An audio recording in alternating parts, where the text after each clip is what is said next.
ചില ആൾക്കാർ വന്നിട്ട് പറയും, മാം എനിക്ക് കുറച്ച് വലിയ ശബ്ദം കേൾക്കുമ്പോൾ തന്നെ ഭയങ്കര ബുദ്ധിമുട്ടാണ്, ഇറിറ്റേഷനാണ്. കുട്ടികൾ കരയുന്ന ശബ്ദമൊക്കെ ആണെങ്കിൽ പിന്നെ പറയാൻ വേണ്ട, അൺസൈക്കബിൾ ആണെന്ന്. അപ്പോൾ ഇങ്ങനൊരു പ്രശ്നം ഇത് ശരിക്കും രണ്ട് കാരണങ്ങൾ കൊണ്ടാവാൻ വരുന്നത്. ഒന്ന്, ഹൈപ്പർ അക്യൂസിസ്.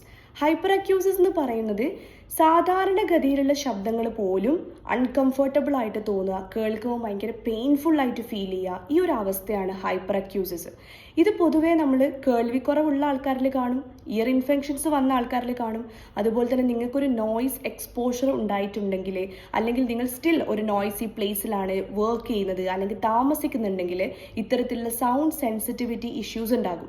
അതേപോലെ മൈഗ്രെയിൻ, ആൻസൈറ്റി, സ്ട്രെസ്, ഓട്ടിസം കേസസിലൊക്കെയും ഈ ഒരു ഹൈപ്പർ അക്യൂസിസ് പ്രോബ്ലം കാണാറുണ്ട്. രണ്ടാമത്തെ ഒരു കാരണമാണ് ഹിഡൻ ഹിയറിംഗ് ലോസ്.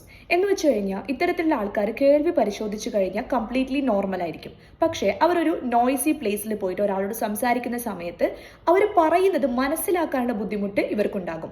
അതോടൊപ്പം തന്നെ കണ്ടുവരുന്നതാണ് ഇത്തരത്തിലുള്ള സൗണ്ട് സെൻസിറ്റിവിറ്റി ഇഷ്യൂ, അതായത് ചെറിയ ശബ്ദങ്ങൾ തന്നെ വലിയ അസഹനീയമായി തോന്നുന്നത്.